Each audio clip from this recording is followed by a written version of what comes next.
Should you pick Lelwanis or Flora? Hello guys, welcome to our more video. My name is Will. We are playing Dragonheir Silent Gods and I'm now on the test server. As you guys know, when we start playing Season 1, we'll have to make a choice.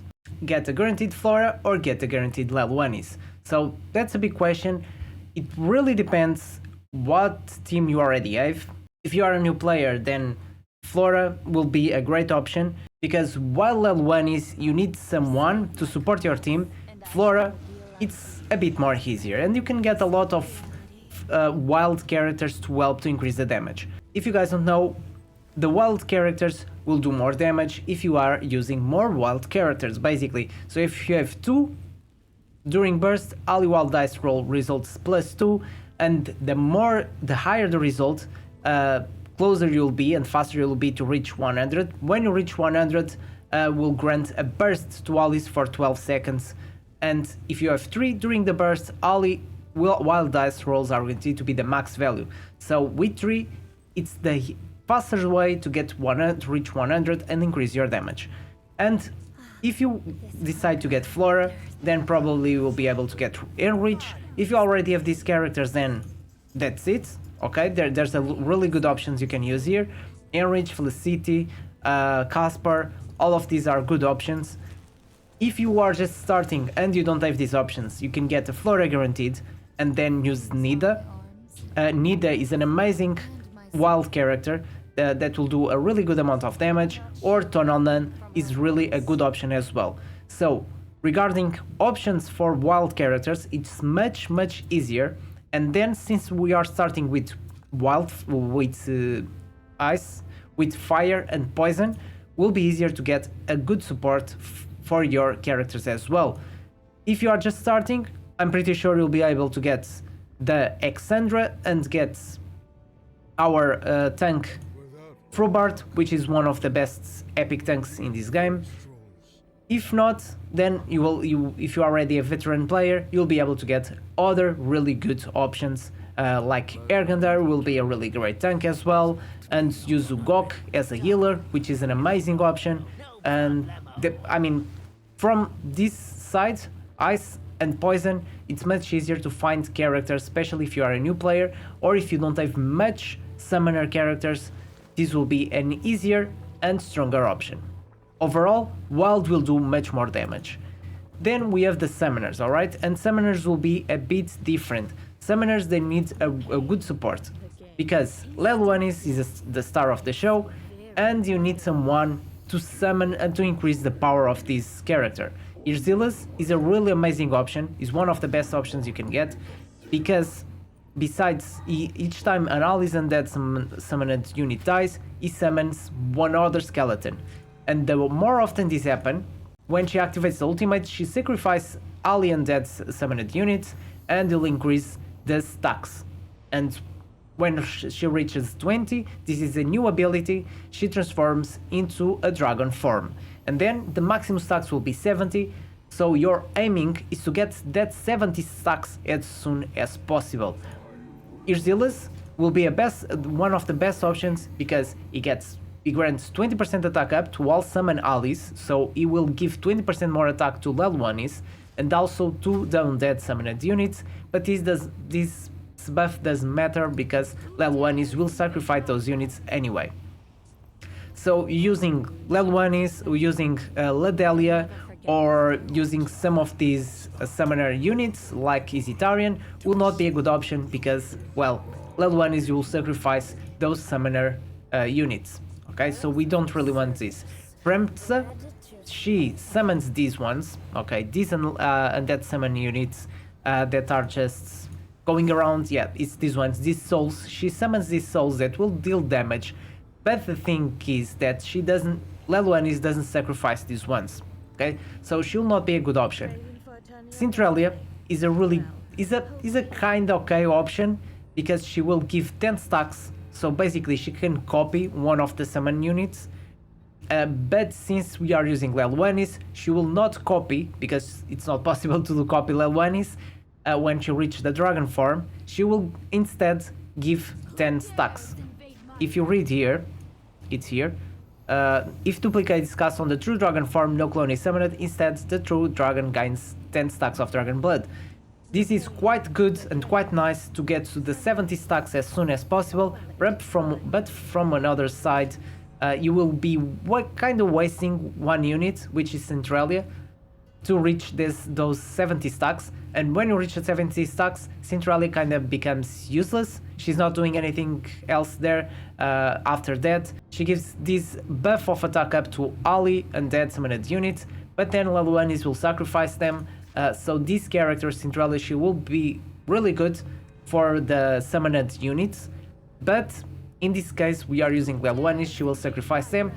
Centralia will help to reach that phase sooner, but at the same time will not be a good option because he's a character that you are wasting after reaching the 70 stacks.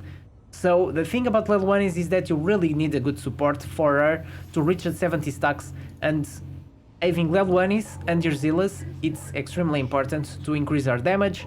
And then you probably need to use someone else like Centralia, or use another summoner, another summon unit that can cast a skill that summons other summons, basically, because you will need, the more summons you cast, the more stacks you get, the faster stacks, the faster you reach the 70 stacks, the maximum stacks, to increase the damage of Lelwanis. And I did some tests on this just to finish this setting.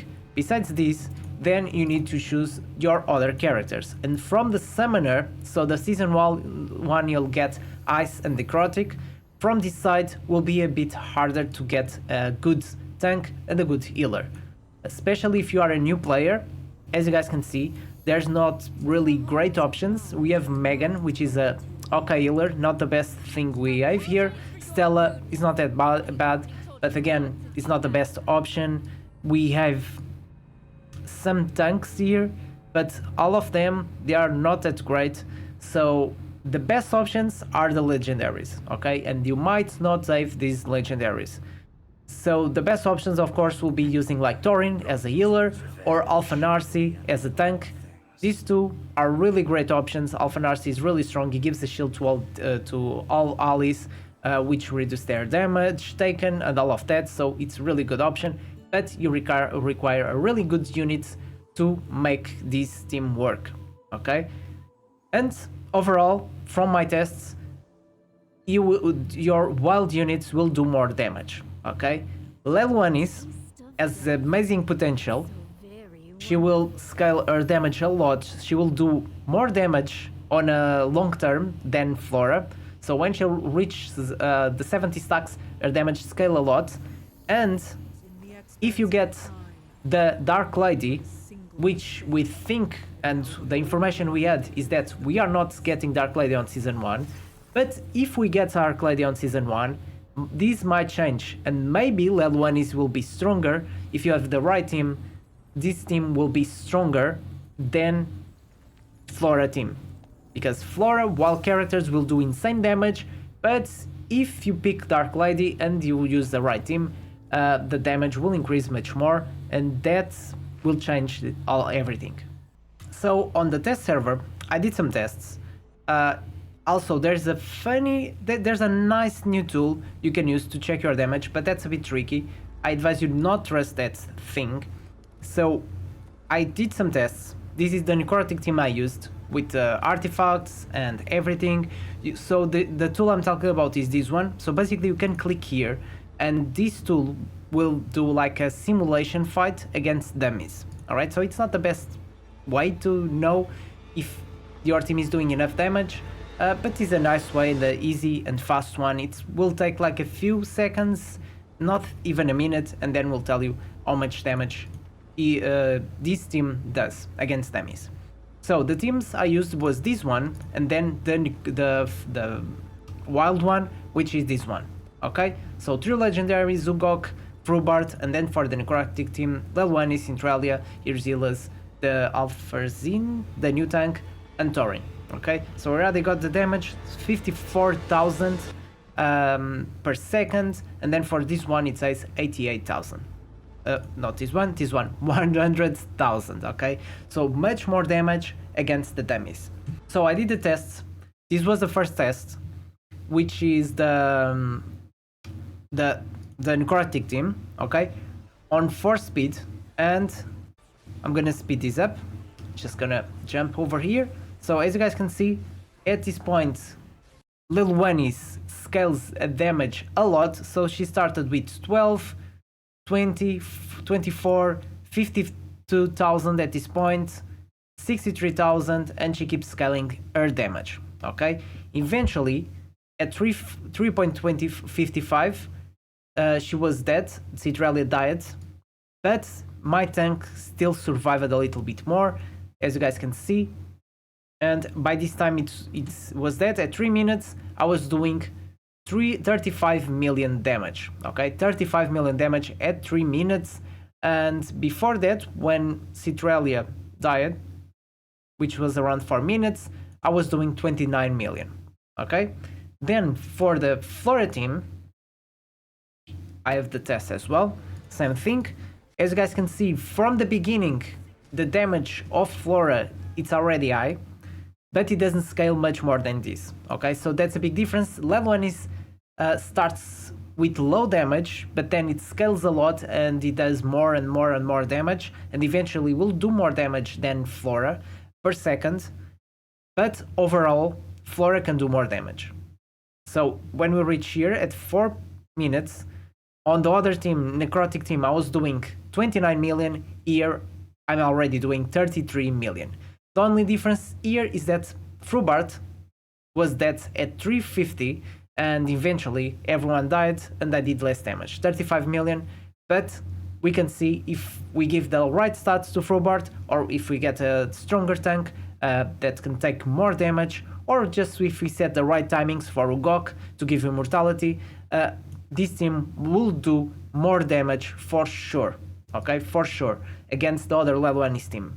But then it comes the third part. Okay, if they release Dark Lady, everything will be different, because with Dark Lady, she has this passive that gives 30% of attributes, attack, defense, and HP to allies. So it means all the team will be stronger.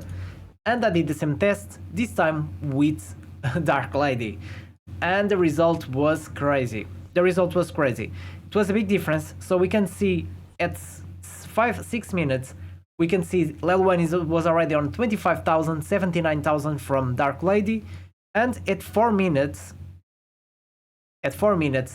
87 million. Okay, the Flora team, I'm using basically the gear I'm using is exactly the same. I'm just switching the gear, so it's exactly the same gear. The artifacts are different because I'm using the artifact, the exclusive artifact for Flora, and here I'm using the exclusive for Dark Lady and Lelwanis, but everything else is about the same.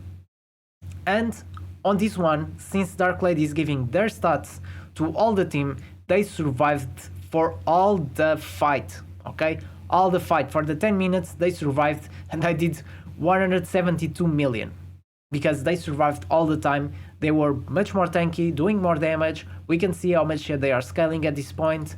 Here, 150,000. She keeps scaling. The damage is crazy. And if they release Dark Lady, then Lelwanis will be a better option. That's it, basically. If you are just starting, Flora overall, and if you are not planning to whale, Flora will be your best option because it's a more friendly option. You can gather the right characters to form to create a team for Vortex and all the other content. But if you already have a lot of characters, if you already have Flora but you don't have Lelwanis, I mean if you don't have both and you need to choose between those two, and you know that Dark Lady will release on season 1, then Lelwanis will be a better option. And even if you already have Lelwanis but you don't have the artifact, then get Lelwanis and get the artifact as well. That will be an amazing option if we get Dark Lady. I know they said Dark Lady will be on season 2, but for me I think it's really weird to have Dark Lady on the test server, and I want to know on the release if we have Dark Lady or not. Okay, everything can change, we will see. If you want a friendly option, will be Flora. If you want the scaling option with Dark Lady, will be Lelwanis. But keep in mind, for season 2 with Dark Lady, Lelwanis will be a must, and probably Lelwanis team with the right characters will be stronger than Ice Blast. We don't know, we need to do some tests, but there's a big chance that will happen. Alright guys, hope this video was very informative and was good enough to help you make a decision which character you should summon on the season 1, on the first banner. Hope you enjoy it, and don't forget to leave your like, subscribe for more content, and see you in the next one.